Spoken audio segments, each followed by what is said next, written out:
Di Nasrani sebagai pemimpin.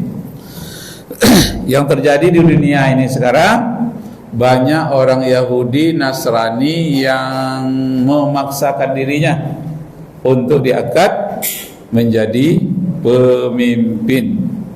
Nah, akibatnya terjadi kekacauan di mana-mana. Kenapa? Karena mereka berorientasi kepada kekuasaan. Sedangkan dalam Islam itu berorientasi kepada kemaslahatan rakyat banyak. Manutun bil maslahat. Pada suatu hari Umar bin Abdul Aziz berkata kepada rakyatnya, "Hei rakyatku sekalian, kalau kalian itu bahagia, biar aku yang terakhir mendapatkan kebahagiaan. Kalau kalian menderita, biar saya yang duluan dapat penderitaan itu." Maka dia siarkanlah di kota-kota, di pasar-pasar, siapa yang belum menikah, saya yang membiayai, kata Umar bin Abdul Aziz. Siapa yang belum keluarga, untuk pestanya, walimahnya tidak ada biaya, daftarkan ke saya. Siapa yang ingin mendapatkan zakat, baik zakat fitrah maupun zakat harta, datanglah kepada saya. Ternyata tidak ada masyarakatnya yang berdaftar untuk pesta berumah tangga. Kenapa? Karena negara sudah makmur. Yang meminta zakat juga tidak ada. Negara sudah makmur. 3,5 tahun Umar bin Abdul Aziz menjadi khalifah, tak ada orang mau menerima zakat. Tidak ada orang meminta uang untuk biaya pernikahan. Kenapa?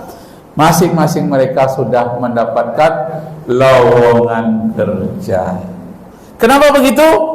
Karena tidak boleh menteri-menterinya, tidak boleh pejabat-pejabatnya hidup mewah. Umar bin Abdul Aziz sendiri hidupnya miskin, rakyatnya kaya. Sampai sekarang setiap pemimpinnya itu miskin, itu rakyatnya kaya. Setiap pemimpinnya kaya, rakyatnya miskin. Jadi bermain mewah, pemimpinnya pasti rakyatnya itu miskin. Yang kaya makin rakyat kaya, yang miskin makin miskin. Kata orang Inggris, the rich get more richer, the poor get more children. Orang yang kaya akan bertambah hartanya, orang yang miskin bertambah anaknya. Itu dia. Nabi Muhammad SAW sudah mengajarkan kepada para sahabatnya bagaimana menjadi pemimpin yang baik. Pada satu kali di Masjid Madinah, di sudut itu ada tempat belajar mengaji, menulis, namanya Al-Kuttab. Itulah madrasah pertama dalam Islam, di sudut Madinah, tempat orang menghafal, mengaji, membaca, menulis di sudut masjid. Lalu datang Rasulullah, "Ayyuhal asatiz, hei guru-guru, ta'alu, kemari." Setelah beberapa tahun dicek, dilihat oleh Rasulullah, apa kata Rasulullah? "Lima la tu'allimuhal hiyakah kama tu'allimuhal kitabah."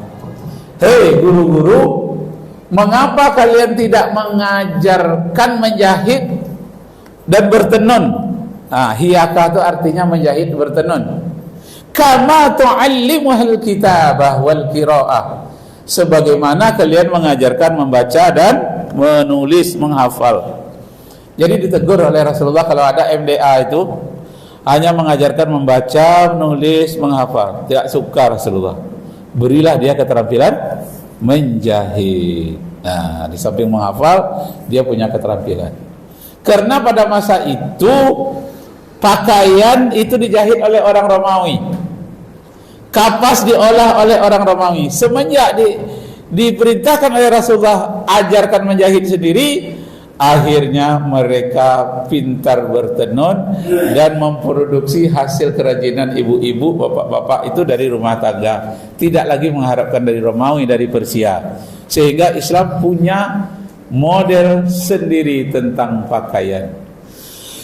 Terkenal ucapan Rasulullah, lima la tu'allimuhal hiyata. Kenapa kalian tidak mengajarkan bertenun dan menjahit? Kama tu'allimuhal kitabah, sebagaimana kalian mengajarkan menulis dan membaca. Nah, jadi Rasulullah tidak senang kalau umat Islam itu hanya menghafal aja terus, membaca aja terus, tidak ada keterampilan yang bisa diapakan. Kalau zaman sekarang ya keterampilannya selain dari bertenun ya banyak keterampilan yang lain-lain lagi. Karena itulah yang paling mendasar pada waktu itu, keterampilan itu yang disebut oleh Rasulullah, bertenun dan menjahit. Jadi Bapak Ibu kaum muslimin yang berbahagia, itu yang pertama. Yang kedua kita perhatikan